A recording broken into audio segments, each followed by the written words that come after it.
حضور سید الانبیاء صلی اللہ علیہ وسلم کا اس دنیا میں آنا بھی رحمت ہے اور دنیا سے وصال فرما جانا بھی رحمت ہے۔ سبحان اس کو ایک حدیث پاک سے ہم سمجھتے ہیں جو کہ حضرت سیدنا عبداللہ بن مسعود رضی اللہ تعالیٰ عنہ سے مروی ہے، اور اس کے راوی حضرت ابو ہریرہ رضی اللہ تعالیٰ عنہ بھی ہیں کہ مصطفیٰ جان رحمت صلی اللہ علیہ وسلم نے ارشاد فرمایا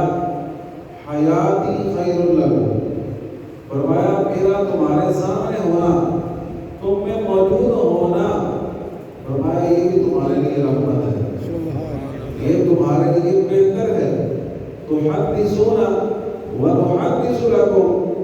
تم میرے ساتھ باتیں کرتے ہو اور ہم تمہارے ساتھ باتیں کرتے ہیں۔ یعنی صحابہ کرام علیہ رضوان نبی پاک صلی اللہ علیہ وسلم کے ساتھ آ کر گفتگو کیا کرتے تھے، اپنے دکھڑے سنا لیا کرتے تھے،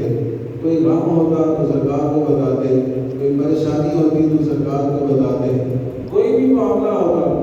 تو حضور سے باتیں کیا کرتے۔ حضور نے فرمایا تو حدیثونا کہ تم ہم سے باتیں کرتے ہو، ونحدث لکم، اور ہم تم سے باتیں کرتے ہیں، ووفاتی خیر لکم، حضور نے فرمایا اور میری وفات بھی، میرا دنیا سے چلے جانا، دنیا سے ظاہراً وفات پا جانا، یہ بھی تمہارے لیے رحمت ہے، یہ بھی تمہارے لیے بہتر ہے۔ تعرض علی اعمالکم فما رأیت من خیر حمدت اللہ علیہ، فرمایا میرے دنیا سے چلے جانے کے بعد تمہارے اعمال مجھ پر پیش کیے جاتے ہیں، اور تمہارے اعمال میں جو چیز اچھی ہوتی ہے، جو نیک عمل ہوتا ہے، فرمایا اسے دیکھ کر میں خوش ہوں گا اور اللہ کی حمد بیان کروں گا۔ حمدت اللہ علیہ، میں اس پر اللہ کا شکر بجا لاؤں گا، اللہ کی حمد بیان کروں گا۔ وما رأیت من شر استغفرت اللہ لکم، اور تمہاری طرف سے جو برائی دیکھوں گا اس کے بارے میں اللہ سے سوال کروں گا کہ اللہ تمہیں معاف فرما دے۔ تو یہ حدیث مبارکہ بتا رہی ہے کہ حضور سرور عالم صلی اللہ علیہ وآلہ وسلم کا دنیا میں تشریف فرما ہونا،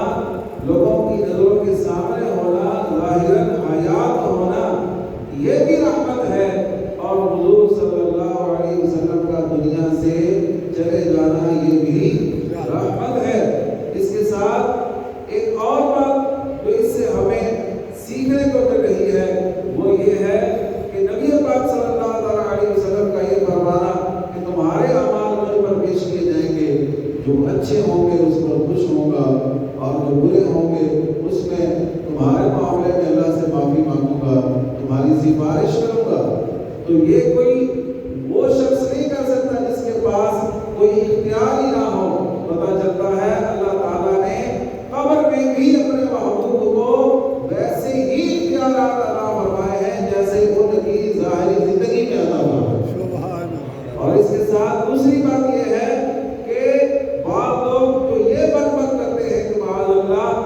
نبی مر گئے، مٹی میں مل گئے، توبہ استغفر اللہ، ان کی بھی اس سوچ کی اس سے کاٹ ہوتی ہے کہ اللہ کے نبی مرتے نہیں، وہ قبر میں بھی زندہ ہوتے ہیں۔ اس لیے تو حضور پر اعمال پیش کیے جاتے ہیں اور آپ اس پر خوش ہوتے ہیں، اور جو برے اعمال ہوں ہماری اللہ کی بارگاہ میں سفارش کرتے ہیں، معافی کا سوال کرتے ہیں۔ یہ کوئی مردہ تو نہیں نہ کر سکتا،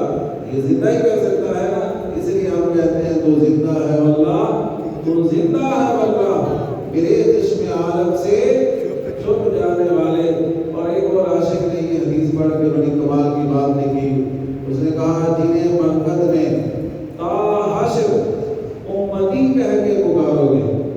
مرکز بارہ مزار قبر، جنہیں مرکز میں امتی کہہ کر تا حشر پکارو گے، ہمیں بھی یاد کر لو ان میں صدقہ اپنی رحمت کا، یعنی کہ ہم کو